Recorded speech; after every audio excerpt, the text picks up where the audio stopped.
today's video, I wanted to talk about the new 2024 pedal board that I recently built.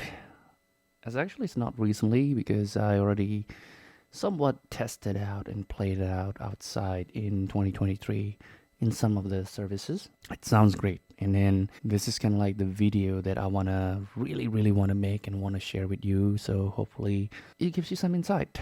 What's for 2024. I'm pretty excited about it. So here are some core sound from the pedal board, right? So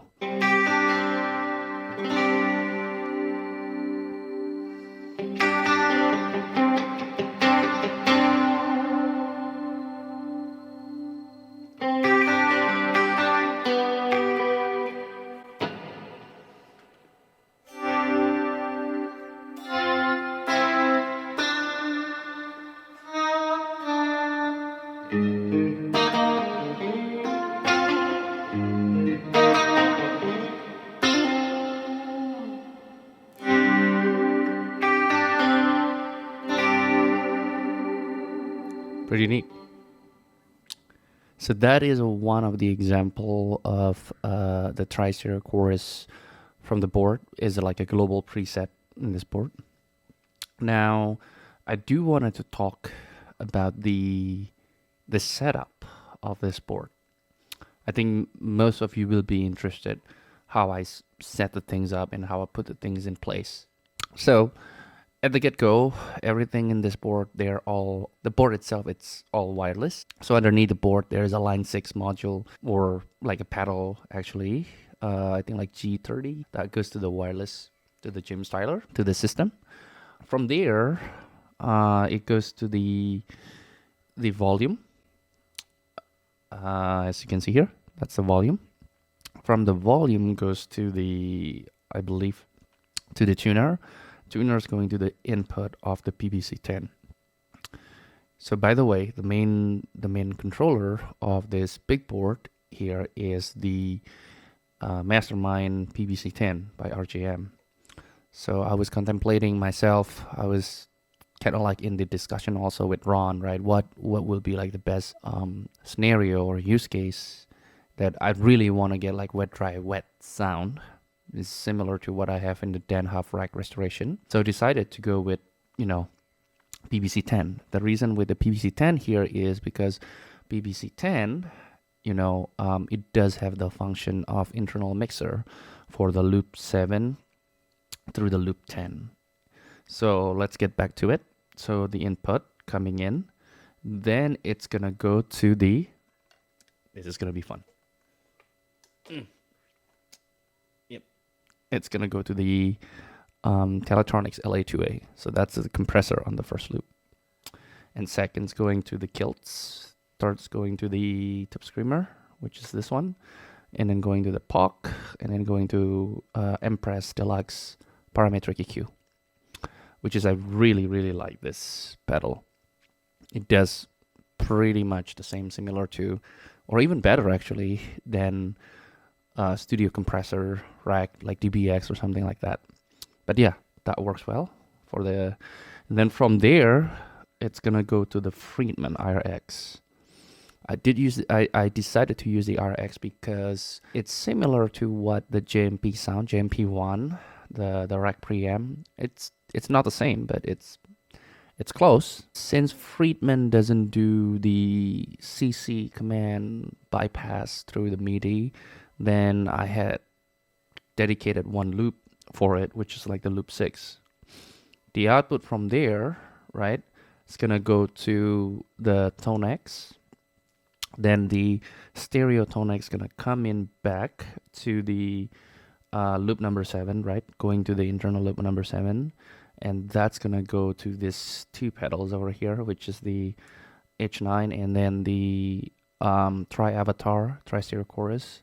The reason I put this one first because I really do wanted to get the H3000 micro pitch shift before going to the tri-stereo chorus. Then from there, let's put back in. It's gonna go to the H90 and then TC Electronics 2290p. I'm quite happy with it. I've done some time with it. It does have really some crazy functions, some really cool presets. So I really like it. Earlier I was thinking like, oh, should I get the EVH Boss SDE or something like that? But you know what? Just stick with the original setup, similar to the Huff Restoration Rack. That's using like the 2290, right? 2290, really love it. Then from there, it's gonna go to the wildcard. I call it like Poly Effects Bebo. It's wildcard because it can be anything, right? Then from there is going to the Big Sky, which is the reverb, right? So from the Big Sky, from coming back to the from the Big Sky, it's gonna coming back to the PBC10. The output from PBC10, it's gonna go to the JDI stereo DI box, and from there it's gonna go to the output Emerson, right? The module on the back. So the board itself is coming from the Emerson. It's called like a mega board, I think like 32 by something. Don't recall in my mind, but I had a call Mitch from Emerson to discuss about the possibility how to put the things, and then kind of like he helped me to plan out like what I'm trying to do, and then also what's my goal for the board. I also used 2 power supplies underneath. I think like the newer Pedal Power Plus, the version 3. From there, I also have another MIDI pedal underneath somewhere over here. It's from RJM, the multi-box that splits the MIDI signals coming out from the BBC10 going to the 2290 tri-stereo chorus, H9, even I think like majority of them except the analog pedals, like all the front loops. So everything is like controlled to MIDI. Oh, except the wildcard. Potentially in the future, I'm gonna hook it up into the MIDI. And I do have the master clock, which is the Cella Quartz version 2. This is like the main controlling like the tempo, sync everything within like a one pedal over here. Though RJM does that same with the tuner as well, but I decided to have a better display separately from the RJM. Therefore, like it's easier, convenient.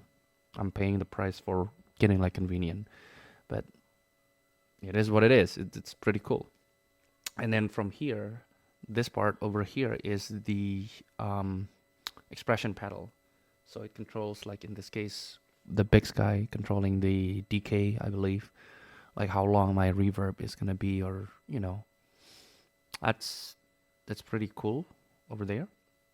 And then on the left side here is the USB hub. So I believe the PBC10, ToneX, RX, 2290, and as well with the H90, they're connected over here. So I can go hook it up into the USB to the computer and do some programming. So very convenient, very nice. Really like it how it is. Let's check it out. Let's see.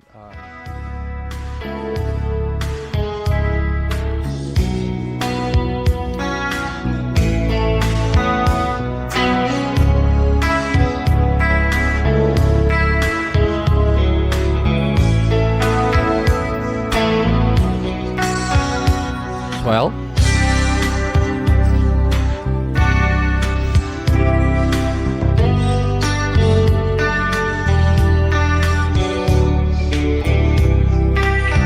then Overdrive.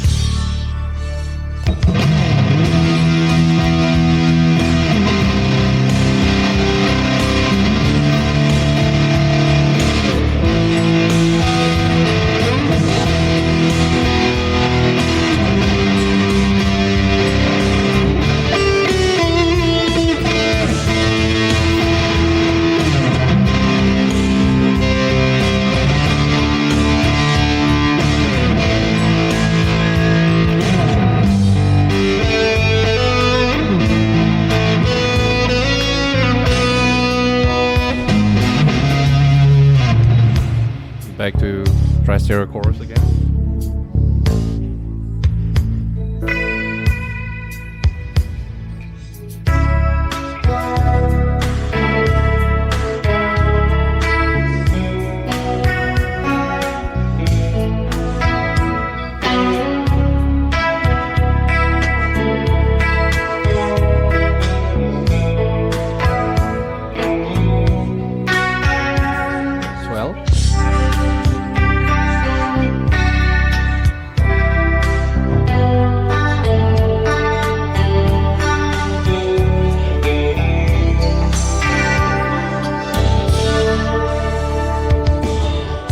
Back again to like Overdrive.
So the ToneX, the lead tone here, even though I guess you can see in the middle, I turn off the chorus because I know for sure like that song doesn't have the chorus for the lead tone.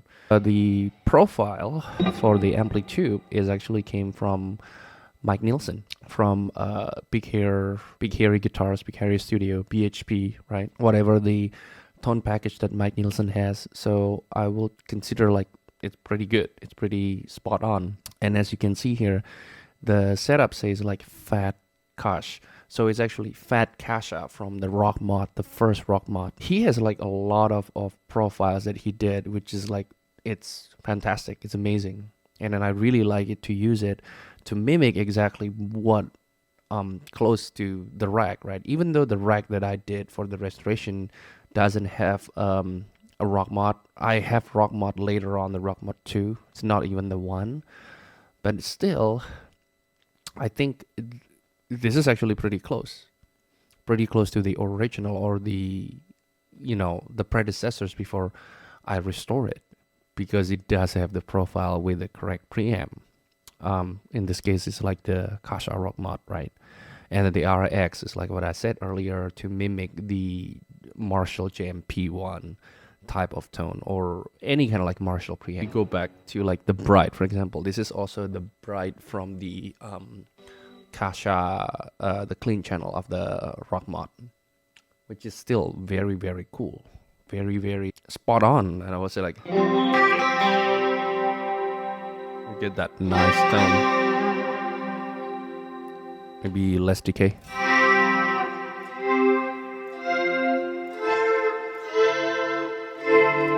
Get that nice, and then back to the lead tone, right? So even though with the chorus it's still like gives you that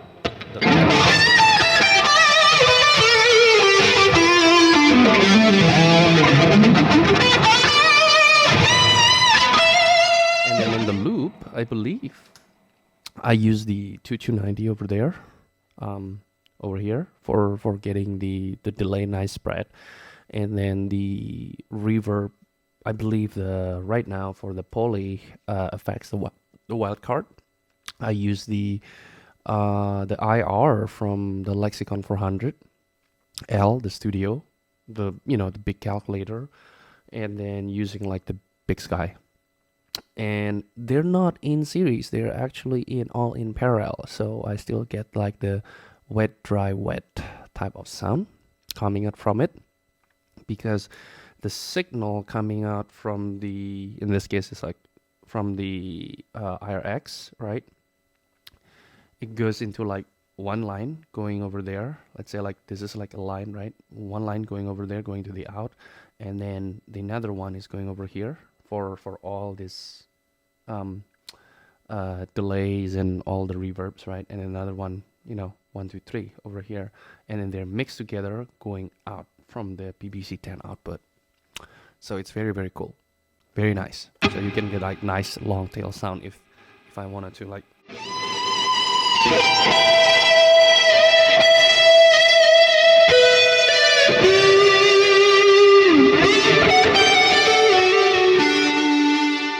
I think that summarizes the video. I hope it gives you some insight and some of the information that it's, you know, useful in case like you want to see like how the full board's been populated and how it's been set up, right? So thank you for watching, and then stay tuned for the next episode.